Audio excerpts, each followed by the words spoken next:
Good day. This is a presentation of the third learning task for Education 435, Literacy, Language, and Culture. Our group consists of Kristen Beachy, Jasmine McKibben-Bennett, Graham Olson, and Brett Stauffer.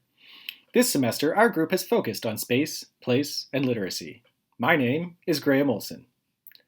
For this project, we have designed a learning task asking the students to create a historic walking tour of their neighborhoods, drawing upon research, interviews, personal experience, and a class field trip. The students will select one place that has meaning for them, either for what could be called academically historic reasons or personal history reasons. They will research and write a short description of this place and its history. These sites will be collected and organized into a walking tour route, allowing the class to tell a story of their neighborhood that has meaning to them. Finally, the students will create a website where these works and this tour route will be showcased. This project was influenced by the Crow's Nest Heritage Initiative, which has created walking tours and educational plaques around the Crow's Nest Pass, telling the stories of historically significant buildings and monuments in the area. Building upon this framework, our project aims to allow students the opportunity to build literacy skills by creating written and oral artifacts that can be shared with the community. We want to emphasize that these histories need not only surround old buildings or battlefields. Personal or family history are equally important. A church where someone's parents were married, a restaurant where they lost their first tooth, or their favorite park in the neighborhood are all acceptable research subjects. Since the initiative upon which this project is based is geared towards increasing tourist interest, we turn to the literature for examples of similar projects to focus more on academics. The main inspiration for this project was a similar project documented by Sanchez and Comer, which had students research famous Americans from the neighborhood surrounding their school. The area they were in was a declining inner-city neighborhood in the United States, and the residents faced a high degree of discrimination and poverty.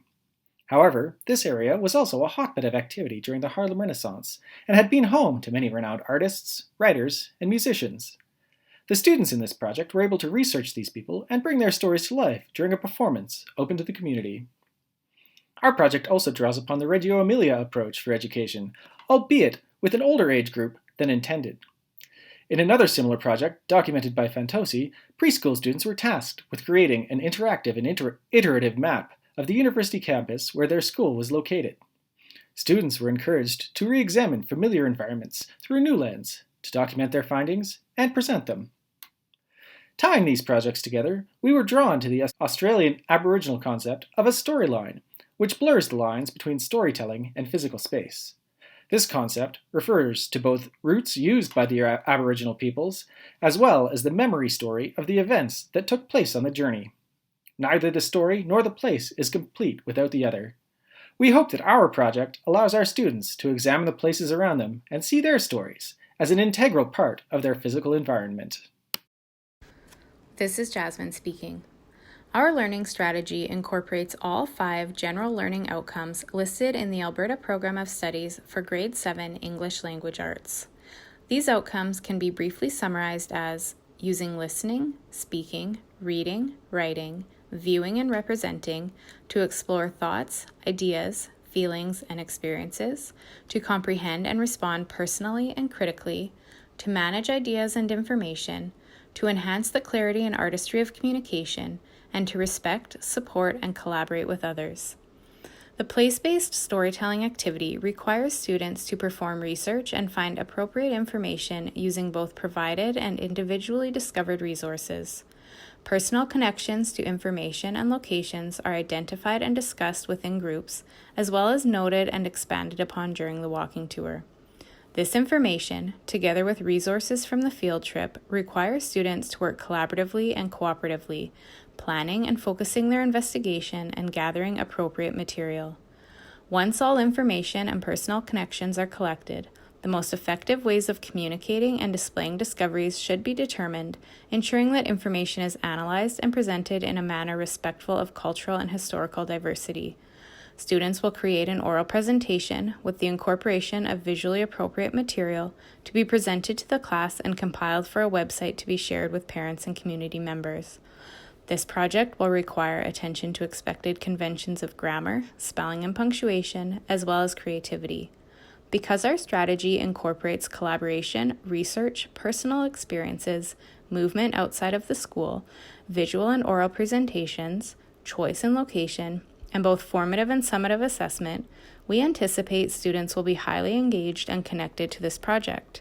Because the final outcomes will be presented both to the class and the community, students should also experience high levels of intrinsic motivation and desire to learn.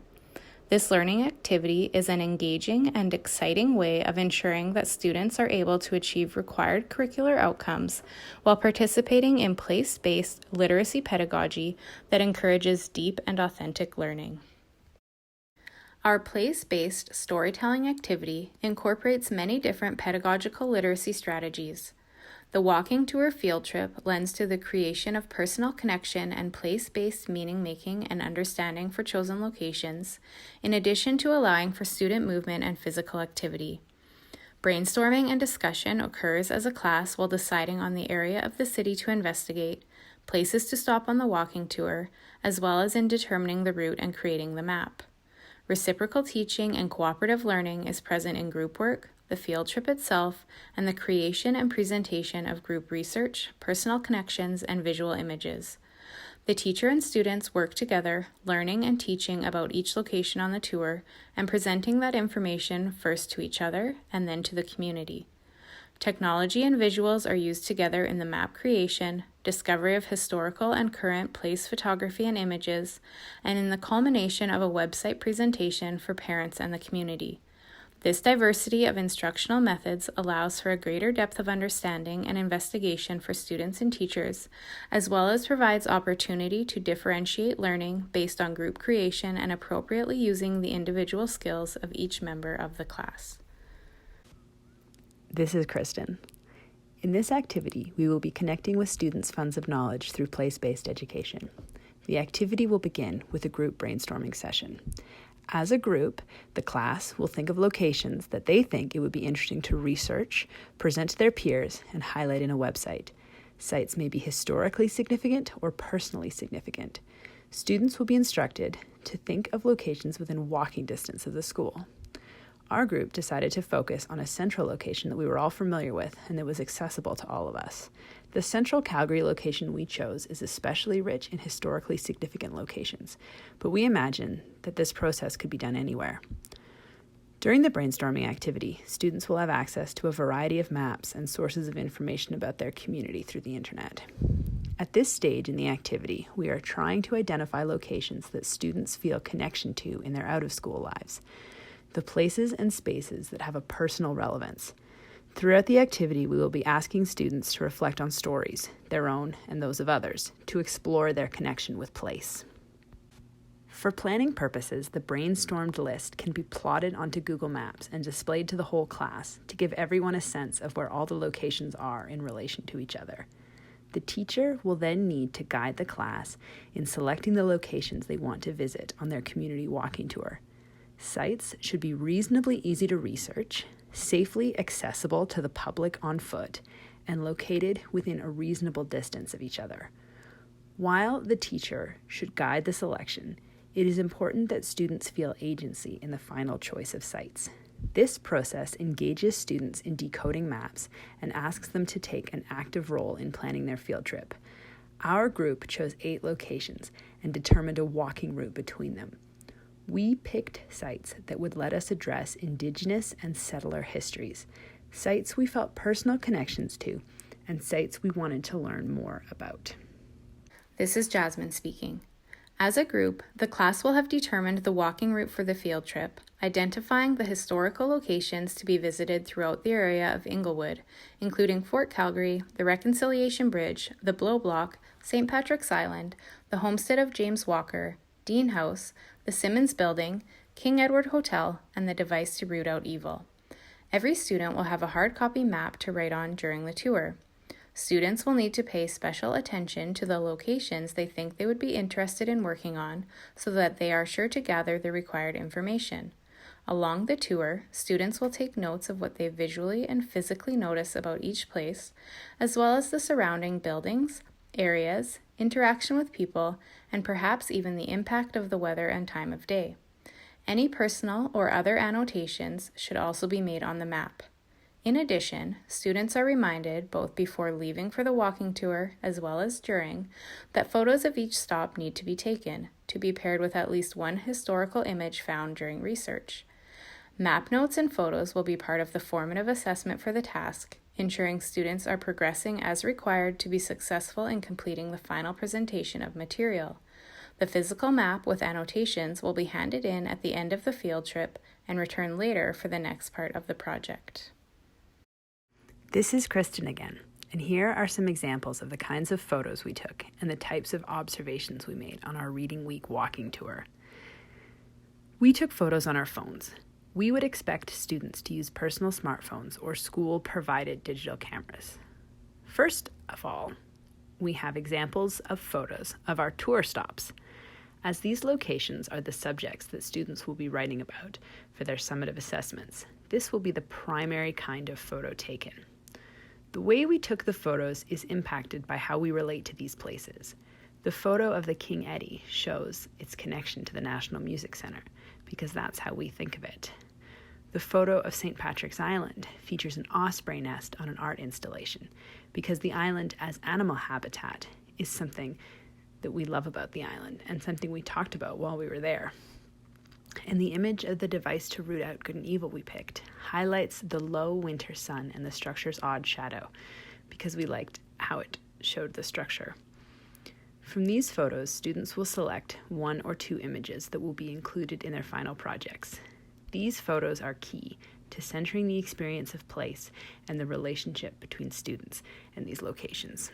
We also took photos of things we noticed along our tour that we hadn't picked out ahead of time as locations of interest. In one of these photos, we are posing by a bison sculpture made from metal letters that form words in native languages. This sculpture's position in the library is significant.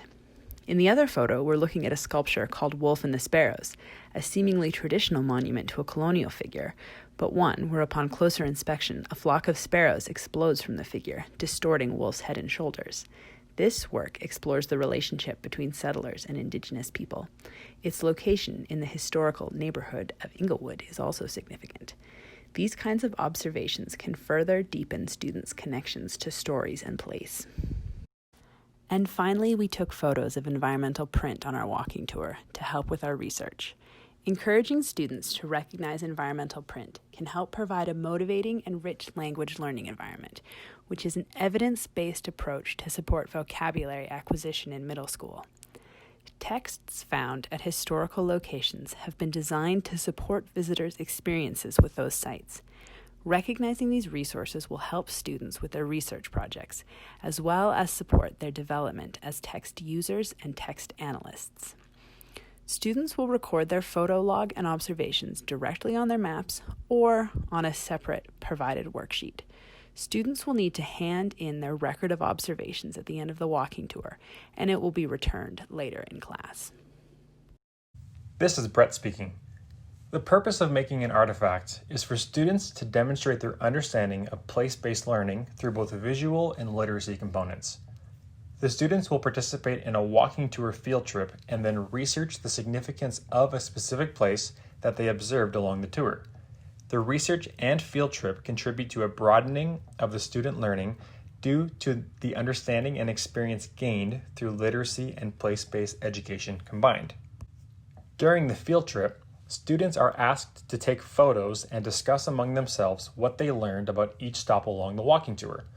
At each place, the teacher can ask guided questions and provide some brief information in order to highlight the significance of each place, as well as express their own personal experience to place. Students can make annotations on the provided worksheet.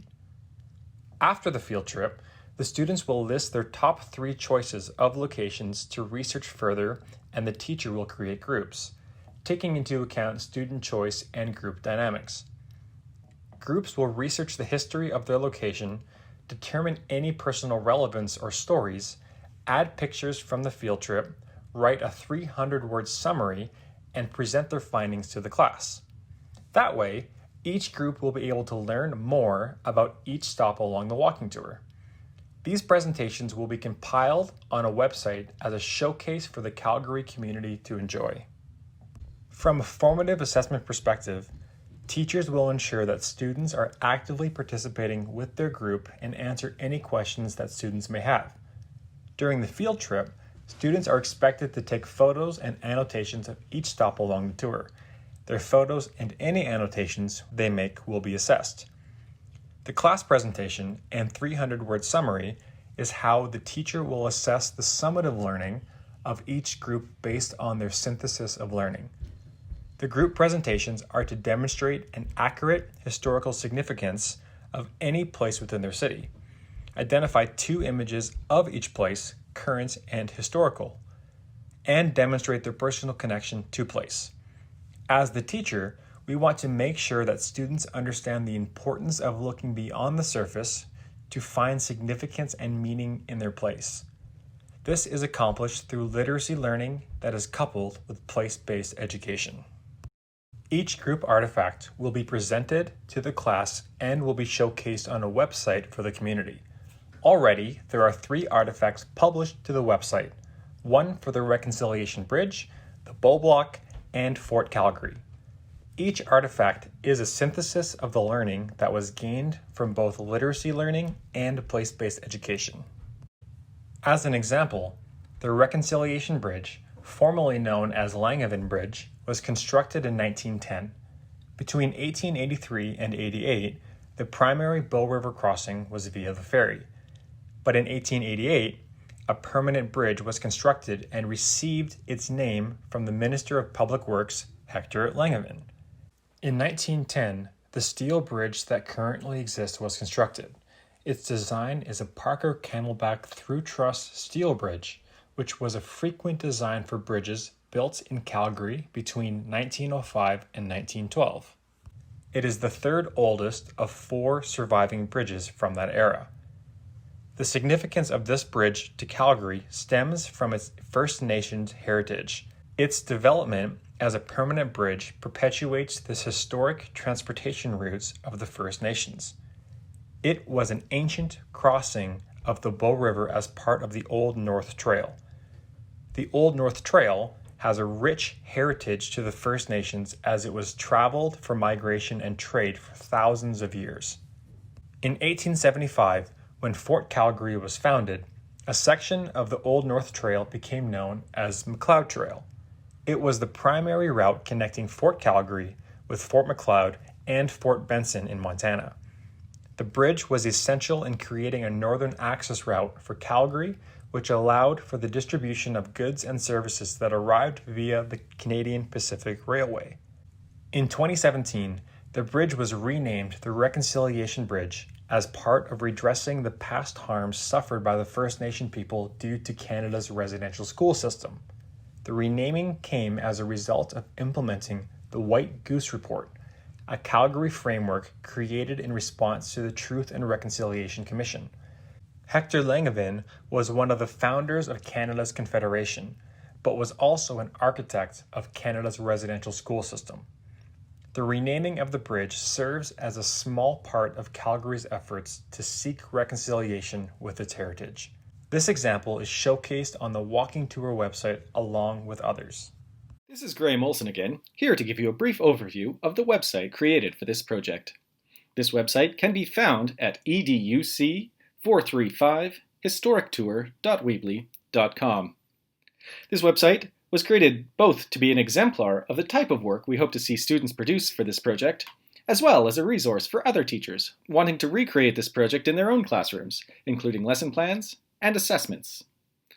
When you first land on the homepage of this website, you'll find a brief description of the project, as well as identifying members of the project group. Next, you'll find a map and brief description of the walking tour route created for this exemplar. The crux of this website is a page showing examples of the work we hope to see from students. These include short reports made up of academic research, interviews, and personal anecdotes connecting students to these sites. There will be images of these sites throughout time that can be found from historic archives or created by the students themselves. Also, we will include video presentations describing the sites. These are all examples of the types of works and artifacts that students can create.